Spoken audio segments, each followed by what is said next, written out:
Namaskar friends, welcome to lesson 18 in our course on processing of polymers and polymer composites. We have started our discussion on the various processing techniques that are used for processing of polymer composites. If you remember in the last session we have seen a process which is called hand layup process, which is a completely manual process in which the continuous reinforcement in the form of mat is used as a reinforcement in a plastic matrix. So, the plastic that is used in case of hand layup process is majorly thermoset, and the examples we have taken were of epoxy and polyester. If you remember, we have seen a video also which is freely available on YouTube, and we have seen that how layer by layer the layers of composite are laid up, that is stacked up, and we make a laminate. So, it is made in a layer by layer by layer by layer form.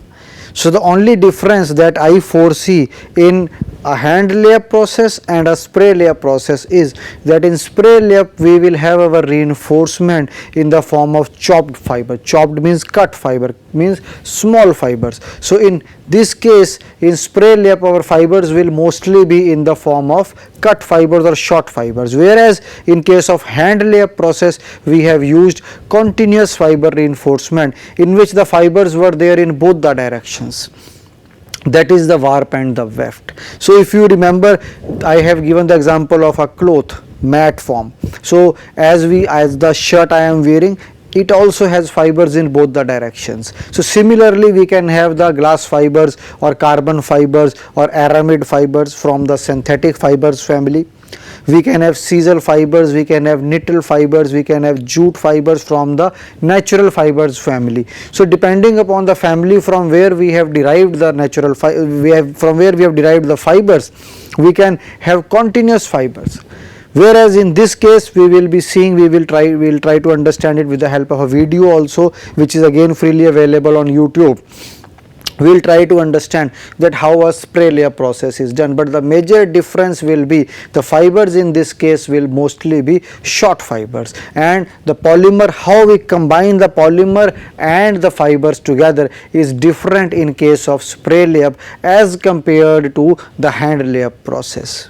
So, that is the major difference, and we have seen that hand layup process is limited in terms of complexity of the product that we can produce. So, that is one limitation of hand layup, whereas in spray layup that complexity slightly reduces, or we can say that the spray layup process can be used for more complex shapes as compared to a hand layup process. So, that is the another advantage of a spray layup process. So, we will try to understand the differences between the hand layup and the spray layup process, and we will try to understand the intricacies involved in the spray layup process. So, let us start our discussion with spray layup process. So, this diagram, I think this figure will be shown in almost all presentations that we are going to cover, and this shows that this process falls under which category? Open mold category. So, it is not a closed mold process, it is an open mold process. As you remember, in case of hand layup process we have seen that two metallic plates of mold in the example we have seen were there, and in between we have done the layup, layer by layer by layer we have added maybe 4 layers and applied the polymer because it was a thermoset. So, it was available in the gel or the viscous form, and then we have put the top plate on top of the bottom plate, in between the laminate was there, and then we applied the nut and bolt fasteners and applied the pressure, and finally our composite was ready. So, that was because that was continuous fiber and the mold was open to the environment, and we have also seen the curing may take place for 24 hours. Suppose today we have done the lamination and we have placed the laminate in between the two halves of the mold, we will get our cured, solidified, rigid composite the next day after 24 hours. Although we can accelerate the rate of curing by putting it in a oven or a autoclave, but that is also possible, but normally it may take 24 hours for the curing process to happen under ambient or the normal conditions of temperature and pressure. So that is one important thing. So here also we will see that the mold will be open. So it will not be a closed mold process. There also the mold was open, it was not closed from all sides, it was closed only from bottom and top, from sides it was open. Similarly in spray layup also we will see that the mold will be open, and we will spray our material, the constituents onto the shape, and finally the product will be ready. So again the spray layup process is also a open mold process. Again the first sentence, just to emphasize the point again and again, that it is an open mold process, an extension of the hand layup method. In the very beginning today I have tried to explain what is the difference between a hand layup and a spray layup method. Basic phenomenon in both the cases is same, that is we have to combine the two constituents of the composite material together, and the two constituents being the matrix and the reinforcement. So here also, but the method of combining the two will be different. In case of hand layup process it is different, in case of spray layup process it is different. We have already understood that in case of hand layup process how we are going to combine the reinforcement and the matrix together, and today we will try to see that how the reinforcement and the matrix will be combined together in case of a spray layup process. Now processing is similar to hand layup process, the only difference lies in the application of resin and fiber to the mold. Now if you remember, in hand layup process we have taken a bottom plate mold, then we have sprayed the release gel, then we have put a thin plastic film on the surface, then we have put the first layer of the fiber that was in the woven form or the matte form, then we have poured the viscous matrix or the polymer or the plastic on top of our layer of fibers, then we have applied pressure, or maybe we have applied it over the fibrous reinforcement or the fiber layer, then we have put the another layer of fiber, again we have applied the resin on that layer, again another layer, and again we have applied the resin, maybe 4 layers or 6 layers or 8 layers or 10 layers, whatever layers we want to lay up, we have laid those layers up, in between we have applied the resin, and finally we have put another thin plastic film on top of that, and finally the upper part of the mold, and finally we have fastened it using the nut and bolt arrangement. That was a simple process of hand layup, of combining the fiber and the polymer together. But here how we will combine the fiber and the polymer together will be different, and that we will try to understand with the help of a diagram. The process is well suitable for small to medium volume production. So in case of hand layup it is mostly suitable for low volume production, but here low volume means that the number of products made per day, the number of products made per week is less in case of hand layup process, whereas in case of spray layup process that is medium to high or small to medium. The process is cost effective for producing small and large parts. So large parts can also be made, and today we will see the manufacturing of a boat using the spray layup process. On your screen you can see now a very simple diagram of a spray layup process. You can see here the mold remains the same, this is the mold. Then there is a release gel, it is shown with a different color. If you focus on the arrow you will see a release gel is sprayed on the inner half of the mold. Then there is a polymer resin, then there is a reinforcement, both are coming together, and this is a roller for consolidation. There is a catalyst coming from here, there is a resin coming, this yellow color is a resin tube through which our matrix or the polymer is coming. The catalyst, as I have told in the previous class also, in case of thermosets we have to use a hardening agent or a hardener. So the hardener is coming from here, that is the catalyst, it acts as a catalyst. This is the resin or the polymer supply, this is the fiber roving, and through this we are getting the fibers. So basically 3 things are going as a constituent here. One is a polymer, another is a catalyst or the hardener, another is the fiber. So 3 things going together in the chopper gun, and as the name suggests, chopper means it will cut the fibers into small pieces, and this type of process will be used for short fiber reinforced polymer composites. So chopping gun will chop the fibers, the polymer will and the fibers will combine together, and the mixture will be sprayed on the mold. So here, just to explain, we have shown the two parts, the resin and the polymer, separately, but in actual practice there will be a combination which will be sprayed on the inner part of the mold. So this is a schematic of the spray layup process. Now we can see in one go we will be achieving a particular thickness of the product. If we want to have more thicker product, we have to adjust the operating parameters, the flow of the resin, the flow of the fiber, the amount of catalyst entering into the chopper gun. So all these parameters we need to combine. Moreover, in some exceptional circumstances, we may even like to go for two passes, that in single pass we may deposit our material, and then in the second pass we can again deposit the material, so that we get a thicker product. But the only limitation and the problem in this case will be that how the two layers will bond together, and what would be the bond strength of the two layers deposited by two different passes. So that is another challenge that has to be overcome in order to make a good quality product using the spray layup process. So here we can see that this is similar, the mold is also similar. The only thing is how we are combining the fiber and the polymer together, and in this case it is combined together in the chopper gun. Now whatever I have tried to explain with the help of a diagram, let us try to understand it with the help of logical sentences. Spray release gel is applied on the mold surface, similar to hand layup process, only to facilitate the easy removal of the component from the mold.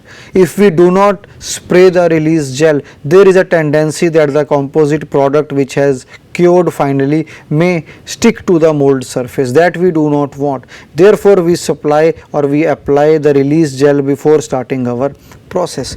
Thin plastic sheets are used as mold surface to get good surface finish. Another arrangement that is used to avoid the sticking of the product with the mold surface is the application or the use of the thin plastic sheets before the start of the process. A spray gun, as in our diagram we have used the term chopper gun. A spray gun is used to spray the pressurized resin, catalyst and the reinforcement in the form of chopped fibers. So the fibers that will be useful or that will be used in case of spray layup process will be short fibers only. A roller is rolled over the sprayed material. So once with the help of a spray gun we have sprayed the material on the mold surface, now we have to consolidate it with the help of a roller.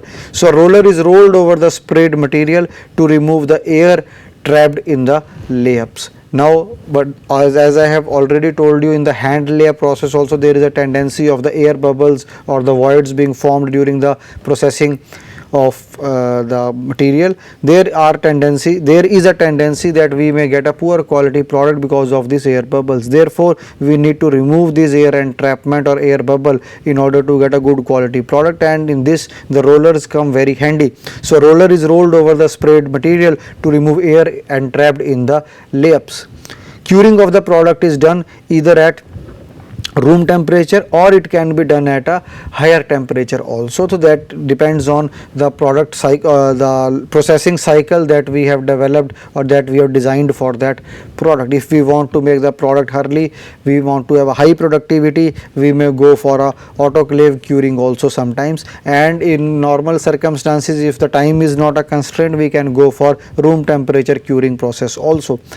After curing, the mold is opened and the developed composite part is taken out and further processed.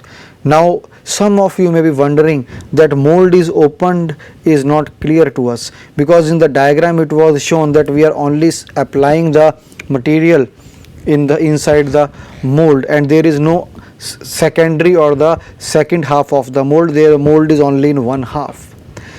So in order to get a good surface finish on both the surfaces, now you can see that in case of the mold that we have taken, the surface, the bucket surface will give good surface finish, but the inner surface may not be that good. So sometimes what is done, that another part of the duplicate part of the mold is placed on top of the laid up portion, so that the other surface also gets good quality. So during the opening process we lift this second half of the mold and then we take out the product, but still it remains an open mold process only, because the laminate is open to the environment, it is not closed.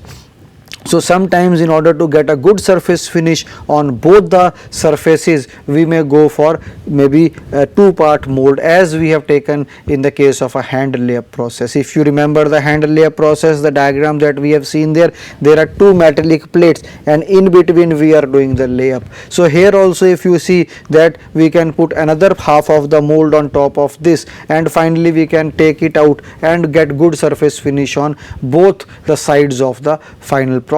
So therefore the term opening is coming into picture. Now let us try to see this manufacturing of a boat by spray layup.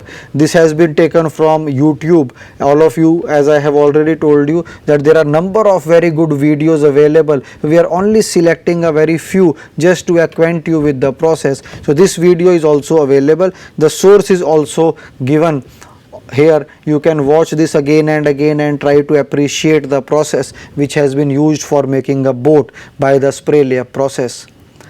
And I would like you to be slightly attentive and see that how a big structure has been made.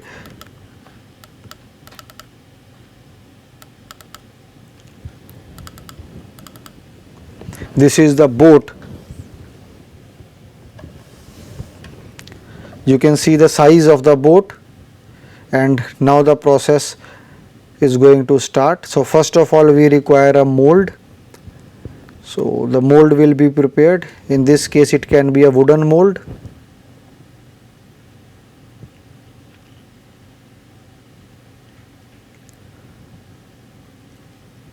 The machining is being done in order to develop the mold. So this is, you can see a CAD drawing of the mold on the screen of a computer. So once you have this mold ready, see the mold, this is the, you can gauge the size of the boat by seeing the people who are working to finalize this mold.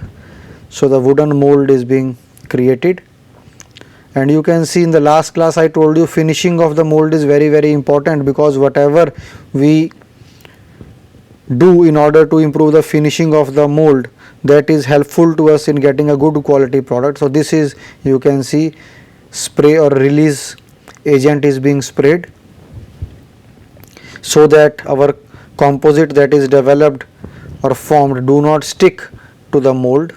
So first of all we spray, and this is the spray gun which is depositing. See the fiber coming, glass fiber roving. This is the glass fiber roving that is coming. It is entering into the spray gun, the chopper gun. It is being chopped and the material is being deposited on the mold, and this is, you can see, small glass fibers, and with the help of roller the consolidation process is being done. This is the roller or rolling arrangement, and this is the consolidation being done with the help of roller. So you can see the size of the boat, and finally sometimes we can do curing also, and this is maybe a glass fiber tape after the rolling process. Again consolidation.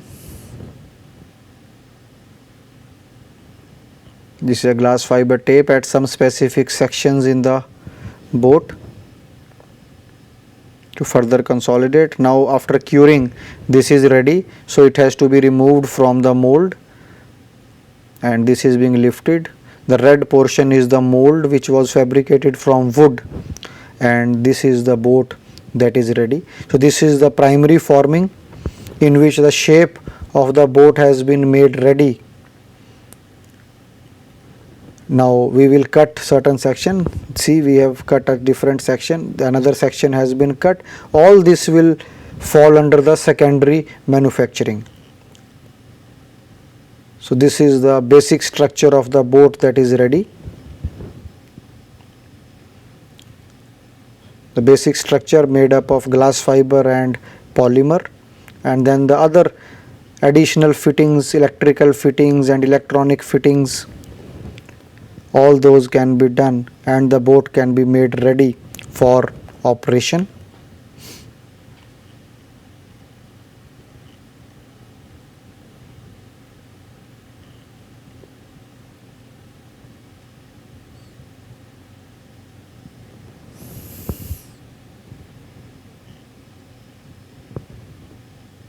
So you can see the quality of the manufacturing process.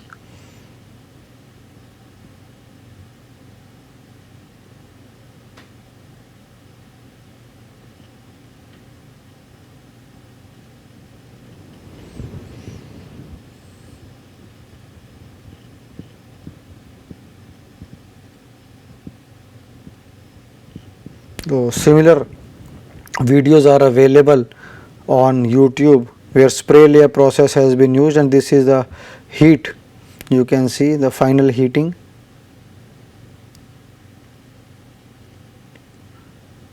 Being carried out, final finishing. So that's all related to the manufacturing of a fiber reinforced plastic boat, and spray layup is one of the process which has been used for manufacturing of the boat. So you can see the size does not matter when you are using a hand layup or a spray layup process. So very big size, large size products can be made using these processes. So these processes are widely used for manufacturing of different types of fiber reinforced plastic parts. So source I would again like to highlight, kindly note the source, and you can again go to this source and try to look similar type of video, the same video again and again, and try to appreciate the process, that how the process can be used. Maybe I may not have been able to explain all the details related to the process, but looking at the video you can further get certain insights into the importance of this process. Now again coming to the theoretical aspect of spray layer process, you can see the type of raw materials that can be used. So epoxy, polyester, polyvinyl ester, similar types of raw materials that we used for hand layer process. So majorly thermosetting type of polymers are used for spray layer process. The reinforcement can be glass fiber, as the case we have seen in the video. Carbon fiber, Kevlar fiber and aramid, Kevlar aramid are the same fibers. Natural fibers can also be used for spray layer process like sisal, banana, knittel, hemp, flax, coir, cotton, jute. So there are number of natural fibers which can also be employed for making the product using the spray layer process. So all these fibers in the form of chopped short fibers, flakes or particle fillers, etc. can be used. If you remember, in the hand layer process we have seen that these fibers have to be continuous fibers in both the directions in the woven mat form. But in case of spray layup, the fibers have to be chopped into short fibers so that we are able to spray them onto the mold or the surface of the mold. What can be the advantages of this process? Now I think all of the learners may have been able to differentiate between a hand layer process and a spray layer process. The major difference is that in case of hand layer process we use continuous fibers or the fibrous reinforcement in the mat form, whereas in case of spray layer process we use in the chopped form. The other difference can be based on the application of the two or bringing together of the two constituents, that is how we are combining the fiber and the polymer. In case of hand layer process we are stacking up, laying up the reinforcement layer by layer and then applying the matrix in between in the form of polymer, whereas in case of spray layup we are inputting our reinforcement into the spray gun, we are putting our polymer into the spray gun, we are putting our catalyst into the spray gun, and within the spray gun all the three constituents are getting mixed and the mixture is being sprayed onto the mold surface. So the method of joining the reinforcement and the matrix is different in case of hand layup as well as the spray layup process. So the major advantages are it provides high volume fraction of reinforcement in the composite. So volume fraction is a new term. I think I have explained it in when we were discussing the basic concept of composite materials. So the volume fraction is the amount of by volume of the fiber present in the composite. So volume fraction can be of matrix also, it can be of reinforcement also. The example I have taken is of the reinforcement. So volume fraction can be 60% by volume of fibers, it can be 55% by volume of fibers. Similarly, the rest will become the matrix. So in case of spray layer process, we can get very high fiber volume fraction, which is good for us. If you remember in the last class, I have told you why do we roll the polymer out of the laminate, the excess polymer, sorry, why do we roll out the excess polymer from the laminate? In order to ensure that we have high fiber volume fraction, because fibers are the main load bearing members of the composite. So we do not want excess resin inside the composite. So here also automatically we get good fiber volume fraction because of the nature of the process. The processing is fast in this case, as we have seen, it can be automated. Tooling cost is low because we have to make a mold, as in our video we have formulated a wooden mold. So the mold cost or the tooling cost is not that high. It achieves better wetting of the fibers with fewer voids than with hand layup process. So that is another, we can say, advantage of the spray layup, that the void content or the air bubbles or air entrapment is minimum in case of spray layup process as compared to the hand layup process. So virtually there is no part size limitation in this technique. So you can have, we have seen the size of the boat, so there is no part size limitation, we can make very large products with the spray layup process. What are the limitations? Let us quickly go through the limitations.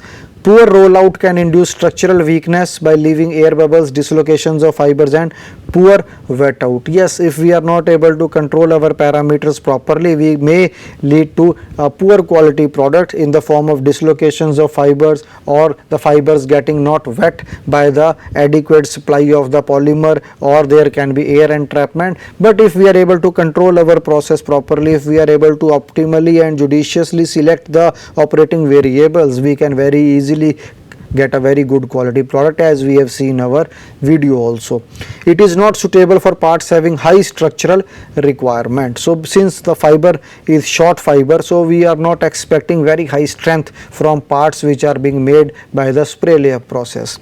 Fiber volume fraction is difficult to control as we are spraying, and there is, as you have seen, that once we are consolidating, the fibers are also getting displaced. So there is tendency that the non-uniform distribution of fibers in the product may lead to maybe different properties at different position. So fiber volume fraction at different sections may vary, whereas in case of hand layup process that problem will never occur, because we have continuous fiber reinforcement in the form of cloth or a form of a mat, and then we are applying the resin on top of it. So the fiber volume fraction at any given section of a hand layup process will more or less be same. So the variation will be less, whereas that variation is more in case of a spray layup process. The process is highly dependent on the operator's skill also, because he has to spray and see that how he has to move, at what skill, at what speed he has to move or he or she has to move, so that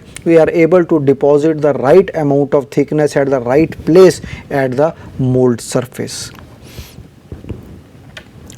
Finally, coming on to the applications, spray layup method is used for manufacturing lower load carrying parts like small boats. As I have already told you, for high end structural applications, hand layup process will be more suitable as compared to the spray layup process. But for low load carrying parts like small boats, bathtubs, fairing of trucks, duct and air handling components, sometimes storage tanks can also be made, furniture components can also be made using the spray layup process. So if you see the videos available on YouTube, if you go to other internet content that is available on spray layup process, you can yourself see the application spectrum of spray layup process.